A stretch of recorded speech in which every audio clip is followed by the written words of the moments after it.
बोले कल्कि भगवान महाराज की जय। जय कल्कि जय जगतपते, पद्मापति जय रमापते। जो वीडियो का टाइटल है कल्कि भगवान की पसंद मांसाहारी लोग क्यों, जो ये टाइटल है इसको चलिए हम विस्तार करते हैं और इसको बारीकी से समझते हैं। तो इस वीडियो को आप अंत तक पूरा जरूर देखिए। देखिए, कृष्ण जी जब विराट रूप दिखाते हैं अर्जुन को, तो अर्जुन देखते हैं भगवान श्री कृष्ण का जो विशाल शरीर है, उस शरीर में सभी योनियां हैं, सभी जानवर दिख रहे हैं, पेड़ पौधे दिख रहे हैं और पानी के जानवर हैं, आकाश में जो जितनी बर्ड्स चिड़ियाँ उड़ती हैं वो सब। तो कुल मिलाकर जितने भी हमारे जीव जंतु होते हैं धरती पर, पेड़ पौधे सब कुछ जो प्रकृति है वो सब कुछ दिख रहा था श्री कृष्ण के अंदर, श्री कृष्ण के विराट रूप में। तो अर्जुन पूछते हैं, हे प्रभु, आपका जो विराट रूप है, आपका जो विराट शरीर है, उसमें तो मैं सब कुछ देख रहा हूँ, आप तो हर एक योनि में हो, आप तो हर जगह व्याप्त हो और ऐसा है कि हर एक योनि में आपका ही स्वरूप दिख रहा है, आपका ही चेहरा दिख रहा है और हर एक योनि आपकी ही उत्पत्ति लग रही है। तो फिर कृष्ण जी से उन्होंने पूछा कि प्रभु मुझे थोड़ा आप विस्तार करिए अपने विराट रूप के बारे में। तो कृष्ण जी बोलते हैं, देखो अर्जुन, जो पृथ्वी पर जितने प्राणी हैं, जीव जंतु हैं, जो प्रकृति है, जो पेड़ पौधे हैं, सब कुछ जो देख रहे हो ना, उनका स्रोत मैं ही हूँ। मैंने ही ये उत्पत्ति की है और जो जितने सभी प्राणी हैं उनका जन्म का आधार मैं ही हूँ। मेरे से ही ये सब निर्माण होते हैं और मेरे में ही ये विलीन हो जाते हैं। तो जितना भी सब कुछ तुम देख रहे हो ना मेरे विराट रूप शरीर में, इन सब का आधार मैं ही हूँ। फिर अर्जुन पूछते हैं, हे प्रभु, आप तो हर एक जीव जंतु के अंदर वास करते हो, आपको प्राप्त करने का मार्ग क्या है, हम कैसे आपको प्राप्त कर सकते हैं। कृष्ण जी बोलते हैं, अर्जुन सुनो, सबसे अंदर प्राणी के अंदर, मनुष्य के अंदर करुणा और दया होना चाहिए। करुणा और दया जहाँ पर विराजती है, जहाँ पर वास करती है, मैं स्वयं वहाँ आ जाता हूँ और वहाँ प्रकट हो जाता हूँ जी।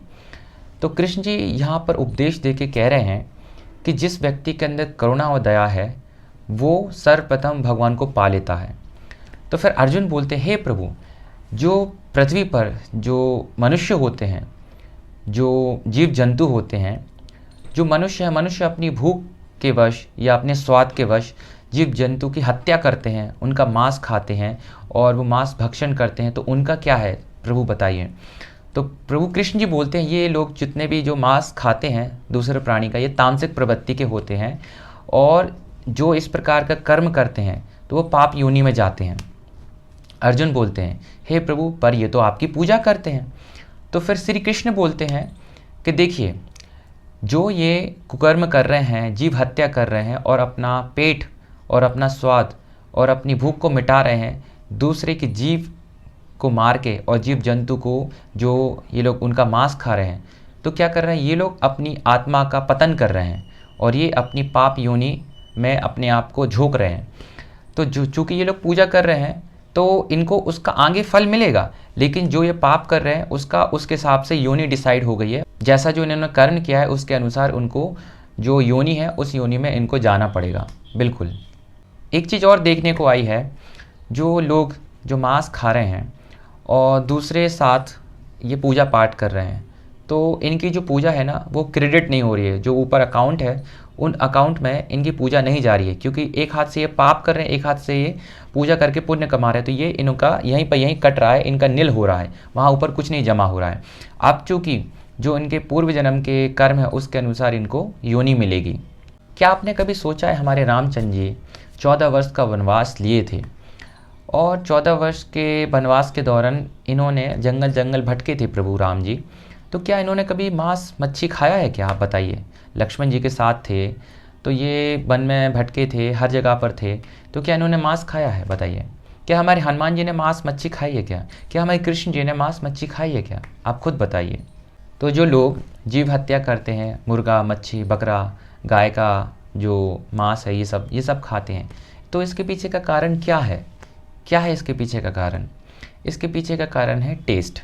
जी हाँ, जो जीव है हमारी वो टेस्ट है, टेस्ट ही इनका सबका कारण है।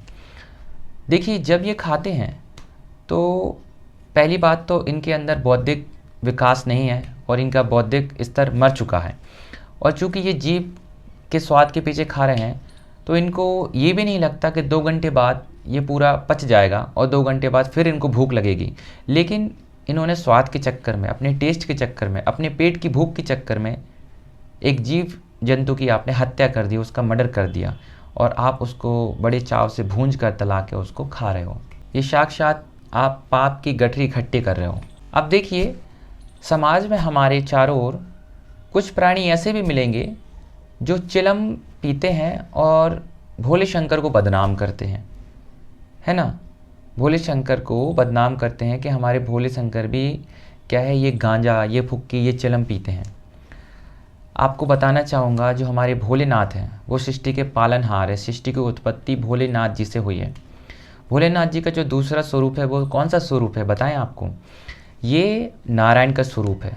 जी हाँ, हमारे कल्कि पुराण में स्वयं कल्कि भगवान बोलते हैं कि जो भोले शंकर का दूसरा रूप है ना, वो कौन सा है? नारायण महाविष्णु जी का है। और नारायण विष्णु जी हर बार धरती पर आते हैं धर्म स्थापना के लिए, नए नए नाम से, राम, कृष्ण, कल्कि, बौद्ध, नरसिंह अवतार, इन नाम से आते हैं। तो आप ये सोचिए, हमारे रामचंद्र जी वंदना कर रहे हैं भोले शंकर की, भोले शंकर को भगवान मानते हैं। और रामचंद्र जी जो स्वयं सात्विक हैं, शाकाहारी हैं, सत्य पर चलने वाले हैं, तो और इनके प्रभु क्या चिलम पिएंगे? क्या ये फुक्की लगाएंगे? ये जो गांजे वगैरह को जो लोग आज डिस्क्राइब करते हैं, जो ट्रेंडिंग चल रहा है, और मैंने देखा भी है कि बहुत से लोग चिलम पीते हैं और भोलेनाथ जी को बदनाम करते हैं कि वो ये पीते हैं या ऐसा कुछ है। तो आप ये बताइए कि हमारे रामचंद्र जी के भगवान भोले शंकर हैं, है ना। तो क्या रामचंद्र जी को अच्छा लगेगा कि उनके प्रभु ये इस प्रकार का जो ये नशा होता है, ये तामसिक प्रवृत्ति में आता है? तो तामसिक प्रवृत्ति क्या भोले शंकर है? तो फिर भोले शंकर का मतलब ही नहीं रहेगा। भोले शंकर का मतलब है वैरागी। भोले शंकर मतलब ये पूरे सन्यासी हैं, वैरागी हैं। ये हर प्रकार से वैरागी हैं। सन्यासी मतलब जो भौतिक जगत की चीज़ें हैं इनसे इनको कोई लेना देना नहीं है। ये परमात्मा है, परमात्मा को ये पंच तत्व की जो चीज़ें हैं इनसे कोई लेना देना नहीं होता। ये हमारे लिए बना दी गई हैं, हम मनुष्य के लिए बनाई दी गई हैं। ये सब, ये जितनी प्रकार की शराब है, ये गांजा है, ये सिगरेट है, ये बीड़ी है, और ये मांस मच्छी, ये भौतिक जगत की जितनी चीज़ें हैं ये सब मनुष्य के लिए होती हैं। भगवान इनसे परे हैं। भगवान पूर्ण वैरागी हैं, पूर्ण परमात्मा हैं। बिना इनके प्रभु रह सकते हैं। भोले शंकर 80 90 हज़ार सालों तक समाधि में रहते हैं बिना खाए पिए, क्योंकि ये परमात्मा है। ये पंच तत्व की जो चीज़ें हैं, ये भूख है, ये उनसे उनको कोई लेना देना नहीं है।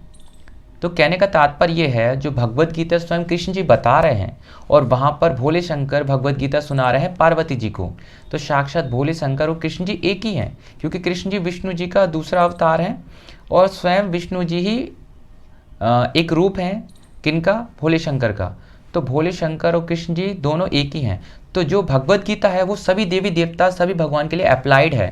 सभी भगवानों के लिए वही नियम कायदे कानून हैं जो कृष्ण जी के लिए हैं। जो कृष्ण जी बोल रहे हैं, सात्विक, शाकाहार, सदाचार, करुणा, दया वाला व्यक्ति ही मुझे प्राप्त कर सकता है। तो ऐसे ही व्यक्ति स्वयं भोले शंकर को भी प्राप्त कर सकते हैं। अब ऐसा नहीं कि भोले शंकर के लिए कुछ चीज़ें डिफरेंट रहेंगी या कृष्ण जी के लिए कुछ डिफरेंट रहेंगी, नहीं। जो भगवत गीता में जो बताया है स्वयं कृष्ण जी ने कि व्यक्ति शाकाहारी होना चाहिए, तो स्वयं भोले शंकर के लिए भी चीज़ वही अप्लाइड होती है कि भोले शंकर और जो कृष्ण जी हैं वो भगवत गीता में दोनों के लिए सेम चीज़ बताई है। अब हम ये नहीं कह सकते कि भोले शंकर को गांजा पसंद है, ठीक है। तो ये क्या है? ये लोगों की विचारधारा है, लोगों ने अपने अपना बना लिया है, लोगों ने अपने अपने कॉन्सेप्ट बना लिए हैं। जो भगवत गीता कह रही है कि सात्विक व्यक्ति ही भगवान को प्राप्त कर सकता है, तो पूर्ण परमात्मा हमारे भोले शंकर और कल्कि नारायण और स्वयं कृष्ण जी, ये सभी एक जैसे हैं। और पूरे सूत्र हैं जितने भगवत गीता में, जितने अध्याय हैं, वो सभी देवी देवता, सूर्य, नारायण, हमारे गणेश जी, हमारे भोले शंकर, सब पर अप्लाइड होता है। किसी के लिए कोई भी भगवत गीता की चीज़ अलग नहीं होती। जो राम जी के लिए अप्लाइड है वो कृष्ण जी के लिए, और वही भोले शंकर, वही हनुमान जी के लिए। अब बात आती है, देखिए कुछ सवाल आए थे कि हमारे कुल देवी देवता या हमारे देवालय देवता या ऐसे कुछ हैं जिनको ये बकरा चढ़ता है या मुर्गा चढ़ता है, ठीक है। मैं बताना चाहूँगा, देखिए अगर मैंने किसी को गुरु बना लिया, ठीक है, और जो व्यक्ति है उसको मुर्गा पसंद है या कुछ नशा पसंद है या कुछ गांजा पसंद है, ठीक है, और वो मर गया, तो लेकिन क्योंकि मैं तो उनको पूछता था, मैं तो उनको मानता था, मैंने तो अपना गुरु माना था, तो अब वो मर गया तो मैंने उनकी समाधि बना दी, ठीक है। तो अब मैं उनको, जब उनका 1 साल कंप्लीट होगा, तो जो साल आएगी उनकी पुण्यतिथि, वहाँ पर मैं उनको मुर्गा चढ़ा दूंगा या मैं गांजा चढ़ा दूंगा। आप बात समझ रहे हैं ना मैं क्या कह रहा हूँ। सेम यही अप्लाइड हो रहा है हमारे पूर्वजों के टाइम से, क्योंकि उनमें इतना दिमाग तो था नहीं, ठीक है। और भगवत गीता जो कि इतनी स्प्रेड हुई नहीं थी, भगवत गीता का प्रचार प्रसार, उसके अंदर जो जितने अध्याय हैं, जितना इतना अमृत भरा रस है, वो फैला नहीं था जो आज फैल रहा है जब सतयुग का स्टार्टिंग हुआ है। तो हमारे पीछे टाइम पे जिन्होंने जिनको बना लिया गुरु या जो भी था, देखिए जो व्यक्ति को थोड़ा बहुत कुछ आता था, तो पिछले टाइम पर ज़्यादा लोग पढ़े लिखे नहीं थे, तो किसी ने कुछ अच्छा बोला तो उसको गुरु बना लिया, उसको कुछ अच्छा बना लिया। तो इस तरीके से अगर वो ख़त्म हो जाता है तो फिर ये लोग उनकी जगह पर ये सब चीज़ें चढ़ा देते हैं। आप बात समझ रहे हैं ना हम। जैसे एक पहले एक प्रथा चलती थी, राजा राम मोहन रॉय ने जो अबॉलिश ख़त्म की थी, सती प्रथा थी। क्या होता था, किसी का भी आदमी मरा तो उसकी पत्नी को ज़बरदस्ती आग में बिठा दिया और इसको भी मरना पड़ेगा, है ना। तो ये आप देख रहे हैं ना यहाँ पर क्या हो रहा है कि ये एक प्रकार की रिवाज बना दिए जाते हैं। तो ऐसे एक प्रकार की चीज़ें बना दी जाती हैं आज, जो कि समाज में चल रही हैं कि यहाँ पर दिवाली जी को चढ़ता है मुर्गा या बकरा, या हमारे ठाकुर बब्बा को चढ़ता है, ये कुल देवी देवता को चढ़ता है। क्योंकि देखिए जो हमारे देवी देवता है ना वो कौन है, सूर्य, चंद्र, बुध, बृहस्पति, शुक्र, शनि, राहु, केतु, चंद्रमा, ये 9 ग्रह हैं। 9 ग्रह क्या हमारे ये मांसाहारी चीज़ लेंगे बताइए कभी? ये हमारे जो 9 ग्रह हैं ये कभी मांस भक्षण करेंगे? हमारे सूर्य नारायण, हमारे चंद्र, हमारे गुरु, ये बृहस्पति जी, क्या हमारी ये सब जो 9 ग्रह हैं क्या ये मांस मच्छी ये सब भक्षण करेंगे? आप बताइए खुद। तो जो ये रिवाज चल रहे हैं हमारे देवी देवता, ये सब लोगों ने बना दिए हैं क्या, उनको प्रसन्न करने के लिए। ये हमारे किसी भी शास्त्र में और किसी भी भगवत गीता में नहीं लिखा है। क्योंकि जो कृष्ण जी के लिए रूल अप्लाई होते हैं वो सभी भगवान देवी देवताओं के लिए रूल अप्लाई होते हैं। ऐसा नहीं कि यहाँ पर कुछ और रूल होगा वहाँ पे कुछ और रूल होगा, ठीक है। और अगर किसी देवी देवता को चढ़ रहा है तो वो देवी देवता नहीं है, वो राक्षस है एक्चुअली, मैं बताऊँ आपको। क्योंकि पहले युगों में जो राक्षस थे ना, द्वापर युग में जब श्री कृष्ण भगवान ने ख़त्म किया था पूरा महाभारत, तो कितने राक्षस आए थे। तो जो राक्षस के कुल थे थोड़े बहुत, तो वहाँ के जो लोग थे उनको पूजते थे। तो जो जितने भी आज राक्षस कुल चल रहे हैं ना कली काल में, कलयुग में, तो जिनको भी ये चढ़ता है तो वो राक्षस वाले देवता हैं, है ना। वो देवता नहीं है एक्चुअली, वो हमारे जो देवी देवता होते हैं उनके वंशज नहीं है। वो किन के वंश चल रहे हैं? वो दानवों के वंश चल रहे हैं। वो दानवों के वो भगवान बने बैठे हैं, इसलिए उनको ये सब चढ़ता है। बकरा चढ़ता है, मुर्गा चढ़ता है, ये मछली चढ़ती है ना, ये गाँव का जो मांस है वो चढ़ता है। तो ये जितने भी हैं ना ये दानव कैटेगरी के आ रहे हैं जो देखने को मिले हैं सभी जगह पर। हमारे हिंदू धर्म में तो कभी देवी देवता को ये सब जो मांस है ये सब तो कभी चढ़ा ही नहीं। आप पिछले युगों में देख लीजिए झांक कर। तो जितनी भी ये सब चीज़ें चल रही हैं ये कलयुग के प्रपंच हैं, कलयुग का भ्रम जाल है, जिसके कारण लोग ज़्यादा से ज़्यादा हत्या करें, ज़्यादा से ज़्यादा हिंसा करें और जीव हत्या करके अपनी जो आत्मा है उसको मैला करें, उसको मलिन करें, और ये फिर 84 लाख के चक्कर में फंस जाए, ठीक है। दूसरा लोगों ने जो एक बताया था कि इन लोग की आबादी बढ़ जाएगी, जो मुर्गे हैं, जो बकरे हैं, और जितनी भी जो प्रजातियां हैं। तो मैं बताना चाहूँगा इनकी प्रजाति बढ़ कैसे जाएगी, बढ़ा कौन रहा है, ये प्रश्न है। हम ही बढ़ा रहे हैं, हम इनका प्रजनन कर रहे हैं, हम इनका रिप्रोडक्शन कर रहे हैं, हम इनकी डिमांड कर रहे हैं, तब तो इनका प्रोडक्शन हो रहा है ना। जैसे कोई चीज़ की हमने डिमांड की है तो उसका उत्पत्ति प्रोडक्शन भी फिर हाई लेवल पर जाएगा। अगर हम डिमांड करना बंद कर दें तो उनका प्रोडक्शन लो होगा ना, प्रोडक्शन उनकी उत्पत्ति कम होगी। सिंपल है, नवरात्रि के टाइम पे केले की डिमांड सबसे ज़्यादा होती है। क्यों होती है? क्योंकि उस टाइम पर लोग उपवास रखते हैं, व्रत रखते हैं, तो सभी लोग केले खाते हैं, तो उस टाइम पे डिमांड बढ़ जाती है, तो उसके रेट भी बढ़ जाते हैं।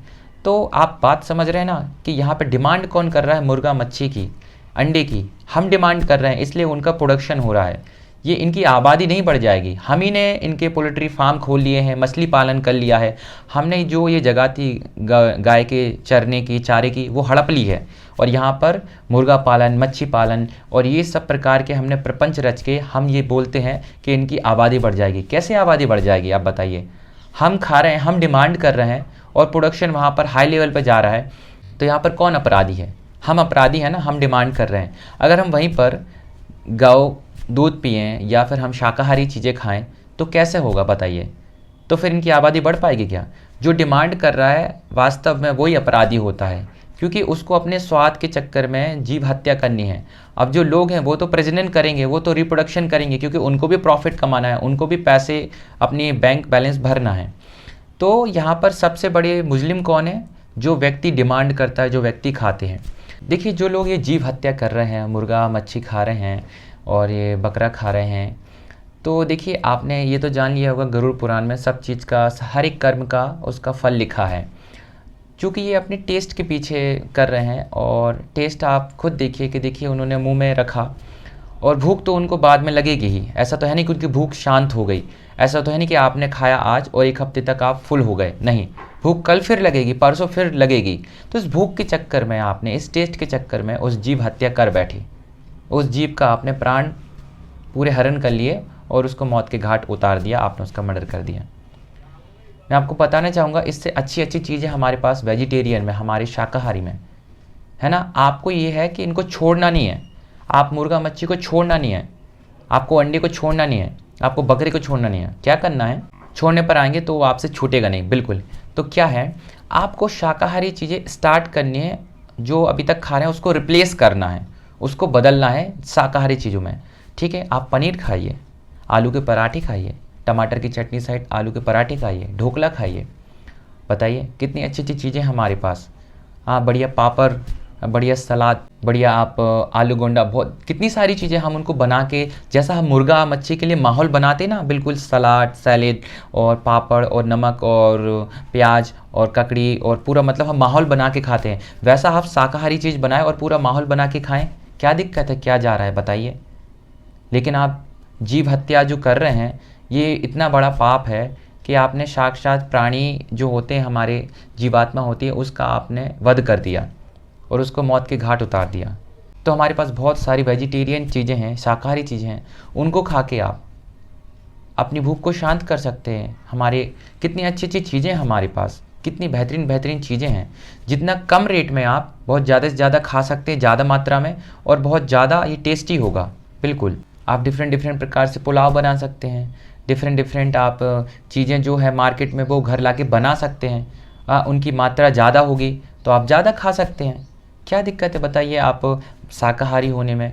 मांसाहारी जो कि आप एक प्रकार का तामसिक प्रवृत्ति से, उससे क्रोध बढ़ता है, क्रोध उत्पन्न होता है, उससे काम वासना जागृत होती है, काम वासना की जो उत्तेजना होती है वो हमारी चरम पर होती है।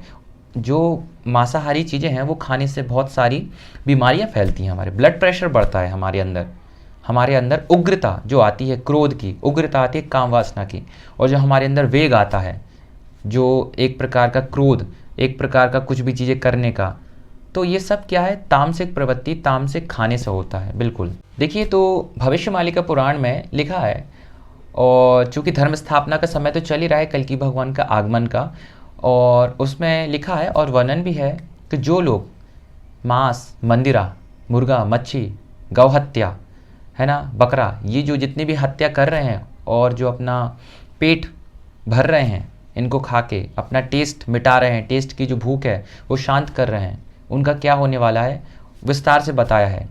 देखिए जो भैरवी है, काल भैरवी, जो माता जगदम्बा है, माता महाकाली हैं, उनकी 64 योगनियाँ होती हैं। हर एक योगिनी की 64,000 योगनियाँ होती हैं, ठीक है। एक काल भैरवी होती हैं जिनके हाथ में एक बड़ा तलवार होता है और दूसरे हाथ में खप्पर होता है। ये क्या करती है? ये डायरेक्ट संहार करती है, बिना देखे, बिना कुछ किए, बिना कुछ कहे सुने, ये सीधा संहार करती हैं। ये जहाँ पर जाती हैं दिखता है कि हाँ ये व्यक्ति मांसाहारी है, ये सीधा तलवार चलाती हैं, खप्पर भरती हैं अपना, और ये उनका इस प्रकार का हत्या करती हैं जिस प्रकार से आज मुर्गा और मच्छी की हत्या हो रही है ना, उसी प्रकार से माता हत्या करती हैं। पहले हाथ काटती हैं, फिर पाँव काटती हैं, फिर गर्दन काटती हैं, और मुंडमाल जो है गर्दन, वो अपनी मुंडमाल बनाती हैं, और फिर खप्पर में खून भरती हैं, ठीक है। इस प्रकार के काल भैरवी बहुत खूंखार हैं। तो ये काल भैरवी हैं, ये कल्कि नारायण का ये दूसरा रूप है। बिल्कुल कल्कि भगवान बहुत ही ज़्यादा गुस्से में है, बहुत ही ज़्यादा उग्रता में है। क्यों? क्योंकि उनके भोले शंकर जो कि उनके भगवान हैं, उनके भगवान को गांजा है ना, चिलम, और ये प्रकार की जो आज मानसिकता डेवलपमेंट कर दी है ना लोगों ने, कि भोले शंकर चिलम पीते हैं, गांजा पीते हैं, तो हम सिगरेट पिएंगे, हम चिलम पिएंगे, हम गांजा पिएंगे। और आज बहुत अच्छे अच्छे, बहुत उच्च कोटि के जो लोग हैं, जो धार्मिक स्थल पर हैं और जो धार्मिक जगह पर बैठे हैं, आज वो भी भोलेनाथ जी को इस प्रकार का कह के और खुद अपनी वासना की पूर्ति कर रहे हैं, जो चिलम पी रहे हैं, गांजा पी रहे हैं। सतर्क हो जाइए वो लोग, बहुत ज़्यादा कल्कि नारायण बर्दाश्त तो बिल्कुल नहीं करेंगे इन सब का, इनका तो अंत निश्चित ही करेंगे। क्यों? क्योंकि स्वयं जो हमारे हरि नारायण महाविष्णु जी हैं, स्वयं कल्कि भगवान, वो अपनी छाती पर हर एक बाण सह लेंगे, हर एक किसी भी ऋषि मुनि का लात पैर सह लेंगे। लेकिन बात आई है उनके भगवान पर, उनके भोले शंकर पर, कि ये भोले शंकर मतलब क्या है कि जनता क्या करी है कि भोले शंकर चिलम पीते हैं और ये ऐसा ऐसा करते हैं तो हम भी करेंगे। मतलब अपनी आड़ में, मतलब अपन को जो चीज़ पसंद है और भगवान को हम बदनाम कर रहे हैं, तो ये सबसे ज़्यादा भगवान को दुखदाई है। इसलिए भगवान बर्दाश्त नहीं करेंगे। भगवान बहुत ज़्यादा क्रोध में हैं, बहुत ज़्यादा उग्रता में हैं। जो लोग धर्म के क्षेत्र पर हैं, अगर वो ऐसा कर रहे हैं तो भगवान सबसे पहले उसका निपटारा करेंगे। क्योंकि अगर आप धर्म के क्षेत्र पर हैं और आप अगर इस प्रकार की मानसिकता रखेंगे और भगवान को बदनाम करेंगे, तो फिर भगवान सबसे पहले इन्हीं का कार्यक्रम करेंगे। बाद में दूसरे लोग जो जिनको कुछ पता ही नहीं है उनका तो बाद में करेंगे, सबसे पहले इनका करेंगे बिल्कुल। क्योंकि हमारे भोले शंकर सर्वव्यापक हैं और वैरागी हैं। वो ग्रस्त हैं लेकिन ब्रह्मचारी हैं। वो ग्रस्त हैं लेकिन उनके बच्चे भी हैं। कहने का तात्पर्य ये है, वो पूर्ण परमात्मा है, पूर्ण ब्रह्मचारी हैं। वो उनसे बड़ा ब्रह्मचारी, उनसे बड़ा वैरागी, उनसे बड़ा सन्यासी कोई नहीं है जगत में। और उन्हीं परमात्मा परमेश्वर भोले शंकर नाथ को बदनाम कर रहे हैं दुनिया, और अपनी वासना की पूर्ति के लिए भगवान को बीच में लाया जा रहा है। तो इसलिए कल्कि नारायण बहुत क्रोध हैं। जो भी ये जितने प्रकार के व्यक्ति हैं जो मांस, दारू, सिगरेट, गांजा, जितने प्रकार के नशे हैं, ये इन सबको सतर्क हो जाने की ज़रूरत है। क्योंकि भगवान इस बार तलवार लेकर आए हैं। गीता का उपदेश, मुरली, इन सब की यहाँ पर कोई रिक्वायरमेंट नहीं है, कोई आवश्यकता नहीं है। क्योंकि समाज में सब कुछ है, भगवान ने सब कुछ सब चीज़ दे चुकी है। जो हमारा बेस्ट से बेस्ट नॉलेज, ज्ञान अभी तक आना था, वो सब दे दिया है प्रभु ने। क्योंकि सतयुग, त्रेता, द्वापर, इन 3 युगों में जितना लिटरेचर, जितना साहित्य नहीं था, वो आज हमारे पास है। हमारे पास इंटरनेट है जिस पर हम कोई भी लीला को एंटर करें, हमारे पास भगवान की लीला आ जाएगी। इसके बावजूद भी हम अगर नहीं सुधर रहे हैं, अगर हम नहीं परिवर्तन पे आ रहे हैं, तो भगवान की गलती नहीं है, वास्तव में हमारी गलती है। और उस गलती का हमको परिणाम, उसका फल जो मिलेगा वो हमको भोगना पड़ेगा। क्योंकि काल भैरवी और जो काल भैरव हैं और जो 64 योगिनियाँ हैं, वो निकल पड़े हैं संहार के लिए, और चारों ओर संहार होना शुरू भी हो गया है। तो जितनी जो ये मांस भक्षण कर रहे हैं और जो उच्च कोटि के बने हैं, सबसे पहले इनका कार्यक्रम होगा। उसके बाद में जो आम जनता है, जो जानबूझकर अनजान है, फिर उसका होगा कार्यक्रम। तो आज के लिए इतना ही। और सभी के लिए मैं बताना चाहूँगा कि जो हमारी मांस खाने की प्रवृत्ति बन चुकी है, जो इस प्रकार का हमारे अंदर चाव और भूख पैदा हो चुकी है, टेस्ट पैदा हो चुकी है, इसको ख़त्म करने का एक ही मार्ग है, भगवान का नाम जाप, भगवान का नाम सुमरन और भगवान का नाम कीर्तन और भगवान की शरण। जो भी नाम आपको अच्छा लगता है, कृष्ण नाम, राम नाम, माधव नाम, कल्कि नाम, है ना, हमारे भोले शंकर, हमारे हनुमान जी का आप नाम जाप करिए और भगवान से बोलिए मेरे अंदर की इच्छा ख़त्म करिए प्रभु। वो आपके अंदर की इच्छा ख़त्म करेंगे। 2 से 4 या 5 दिन या 1 हफ्ते में आपकी इच्छा ख़त्म हो जाएगी। लेकिन उसके पहले आपको नाम की रगड़ लगानी पड़ेगी। 5 से 10 मिनट, 15 मिनट प्रतिदिन आपको नाम जाप करना पड़ेगा। तो उससे क्या होगा, आपके अंदर शक्ति एकत्रित होगी भगवान की, और वो शक्ति आपकी इच्छा को ख़त्म कर देगी। जो आपको मांस मच्छी की इच्छा है ना, वो पूरी तरह से ख़त्म हो जाएगी। तो आज के लिए इतना ही। आप सब खूब नाम जाप करते रहें। भगवद गीता, हाँ, भगवद गीता को आप ज़रूर पढ़ें। एक अध्याय प्रतिदिन, एक अध्याय पढ़ें या सुने या उसकी वीडियो देखें, तो 18 दिन में आपके 18 अध्याय, 18 वीडियो पूरी हो जाएंगी और आपको भगवद गीता कंठस्थ हो जाएगी। बिना इसको जाने हमारे अंदर वैराग्य और हमारे अंदर जो चेतना है और हमारे ज्ञान का उद्घोष नहीं होता है। हमारे अंदर जो ज्ञान है और जो नई चीज़ें हैं वो हमारे अंदर प्रवेश नहीं होती बिना भगवद गीता पढ़े। तो इसको आप ज़रूर पढ़ें और नाम जाप करें और भगवान से प्रार्थना करें कि मेरे अंदर की जो इच्छा है, जो जीव जंतु को मार के खाने की, वो ख़त्म कर दें। तो प्रभु ज़रूर सुनेंगे। तो आज के लिए इतना ही। आगे चलते हैं, हम नेक्स्ट वीडियो में मिलेंगे। तब तक के लिए जय श्री कल्कि भगवान की। राधे राधे।